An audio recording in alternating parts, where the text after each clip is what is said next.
Orange. Christiane Taubira. Pop.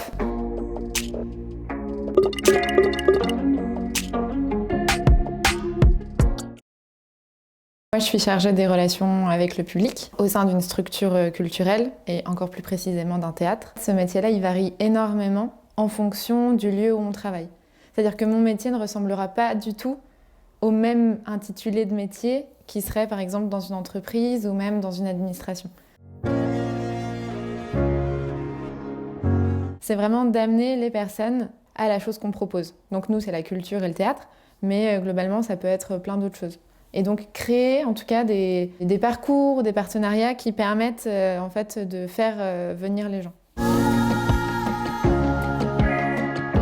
Faire par exemple des partenariats avec des centres socioculturels, avec des maisons de retraite, avec des entreprises aussi, pour en fait amener les gens au théâtre d'une manière ou d'une autre. Donc ça, là je les emmène par le biais d'ateliers par exemple de théâtre ou d'autres choses.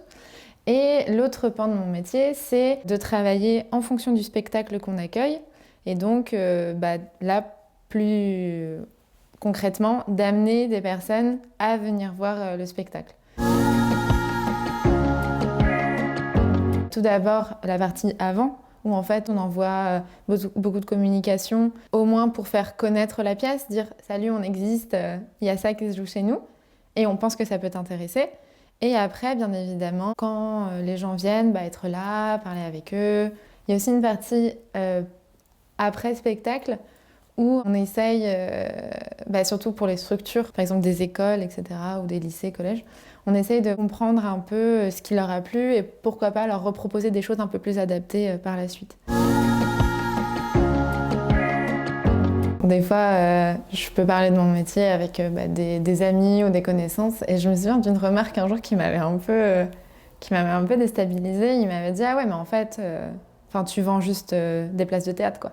En fait, t'es commercial et ton but, c'est de remplir la salle. » Il y a une part de vrai, parce qu'effectivement, un de nos buts, c'est effectivement de faire en sorte que notre salle marche et qu'elle soit remplie. Mais je crois que c'est pas l'essence du métier. Moi, je le vois plus comme quelque chose où on essaye de s'adapter au mieux pour... en tout cas, faire découvrir quelque chose qui nous passionne et qui nous plaît.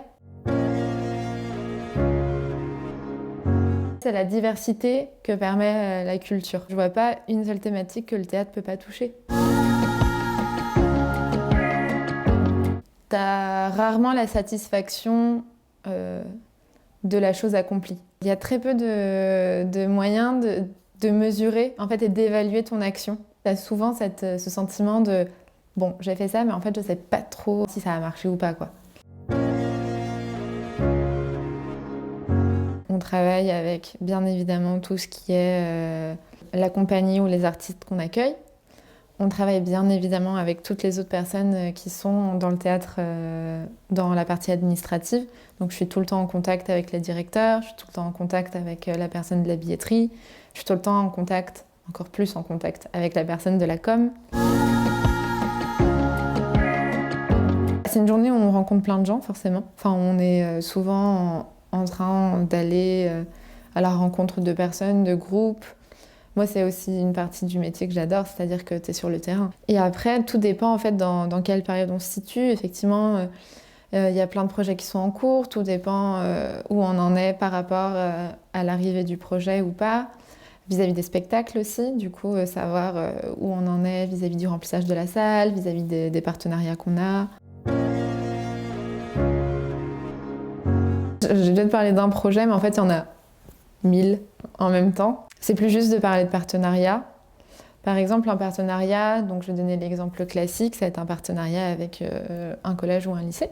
On commence en mai-juin, où en fait on présente notre nouvelle saison à tout le corps enseignant. On détermine un peu avec eux quels sont les spectacles, comment ils sont adaptés pour certaines classes ou pas. Par exemple, cette année, on accueille un spectacle qui traite de la guerre d'Algérie. C'est quelque chose qui intéresse et qui, en plus, permet de donner un point de vue artistique vis-à-vis d'une œuvre et qui est intéressant, je pense, dans la suivi de l'histoire. Déjà, il y a toute cette phase de présentation et d'approche. Donc on présente, on essaye de voir si on peut créer quelque chose ou pas. Et donc généralement, donc c'est soit on peut partir sur des parcours spectateurs, où du coup des personnes, des classes vont venir plusieurs fois par an au théâtre, ou sinon on part sur des petites choses un peu plus ponctuelles, donc ce spectacle-là, ce spectacle-là. Donc ça c'est vraiment un projet type de partenariat avec les écoles. À ce projet-là peut s'ajouter par exemple certains ateliers qu'on mènerait au sein du collège ou du lycée. Donc des artistes qui viendraient pour faire une pratique théâtrale ou un petit cours d'impro.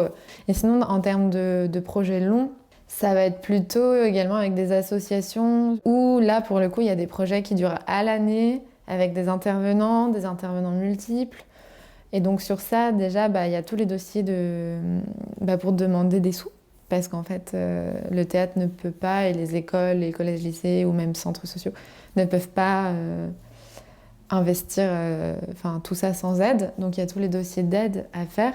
Et après, tout le déroulement du projet, donc le planning à suivre. Ça dépend des structures. Par exemple, sur d'autres théâtres où il y a plus de personnel, sur ce poste-là, donc chargé des relations publiques, ils sont minimum deux. Une personne qui s'occupe vraiment des partenariats et une autre qui va s'occuper des projets. Mais en ce qui me concerne, oui. En fait, je vais faire aussi de la recherche de subventions. C'est à coller, en fait. Si j'ai pas de subvention ou si j'ai pas de financeur, mon projet tombe à l'eau. Et donc, t'as pas envie. Mes horaires au théâtre sont au contraire très classiques parce que j'arrive à 10h au travail. Je travaille jusqu'à 18h. Après, effectivement, il y a des plus, dans le sens où quand il y a des gros groupes qui viennent à la représentation, je suis là aussi pour les accueillir. Avec les écoles, les lycées, tout ça, c'est toujours le risque qu'ils ne viennent pas à la représentation. Après, ça arrive très rarement, généralement on est prévenu, etc. Mais des fois, on a un peu peur. Moi, je sais que j'ai toujours un petit stress. Les métiers de l'artistique et plus précisément de l'administration peuvent être régis par une grille salariale. Donc chaque poste a sa propre ligne et a sa propre rémunération. Mais dépend également de beaucoup de choses, par exemple ton ancienneté, ton niveau d'études. La fourchette, je pense que c'est je parle en brut, entre 1400 et peut-être au plus haut 3000. Mais encore, ça va être quelque chose qui va être valable pour les entreprises artistiques et culturelles. Je pense que c'est pas du tout les mêmes logiques dans d'autres entreprises ou au sein d'autres milieux. J'ai eu un parcours très diversifié qui a été guidé par des choix personnels et de curiosité, sans jamais avoir d'objectif. Je n'avais pas cet objectif-là d'être chargée des relations publiques. J'ai fait un bac ES. Par la suite, j'ai fait une prépa Hippocagne, spécialité sociologie et maths et littérature. Après, je suis rentrée à la fac dans un cursus communication et culture.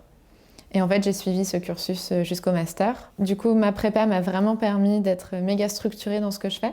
Donc ça, c'est un plus que j'ai par d'autres formations.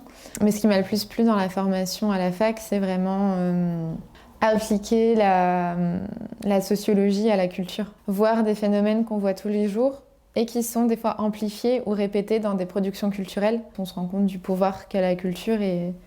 moi, j'ai envie de croire à ça, que la culture a vraiment la possibilité de changer les gens et la société. Après, le cursus en master se divise en 3. Moi, j'ai fait un parcours recherche.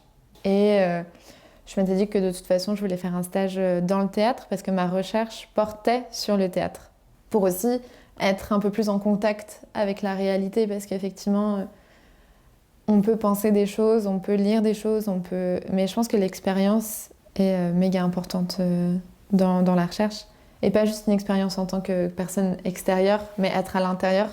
Ça m'a moi aussi permis là de me dire « Ah ouais, mais en fait, il y a des choses que je pensais qui étaient totalement fausses. » Et il y a aussi la réalité du terrain où on se dit ah ouais, en fait tout n'est pas si facile, tout n'est pas comme on pourrait le croire. Ce métier me plaît beaucoup donc en fait je suis restée ici et voilà, maintenant je travaille ici. Ce métier-là, il est accessible à Bac+3. Donc moi j'ai Bac+5 parce que ça me permettait aussi de découvrir plus de choses. Après, il y a des formations très spécifiques en fait qui amènent au métier de l'administration théâtrale, que ce soit des formations en gestion de lieux culturels ou que ce soit même des formations en communication. Je pense que mon conseil, ça va être vraiment de ne pas avoir peur de perdre du temps en faisant des expériences, que ce soit à l'étranger ou qui peut-être collent pas forcément dans ton parcours scolaire, etc. Mais de se faire confiance et de tester des choses en fait. Vraiment, rien n'est jamais perdu. Tout ce qu'on fait, à un moment donné, va avoir une valeur. Par exemple, je me souviens très bien d'une Italienne qui avait 30 ans. Moi, j'en avais 19 à l'époque. Et qui m'avait dit, ah non, mais moi, j'ai pas du tout fini mes études. Et quelque part, ça m'avait carrément rassurée en me disant, ah, mais c'est cool. Enfin, en fait, c'est pas grave.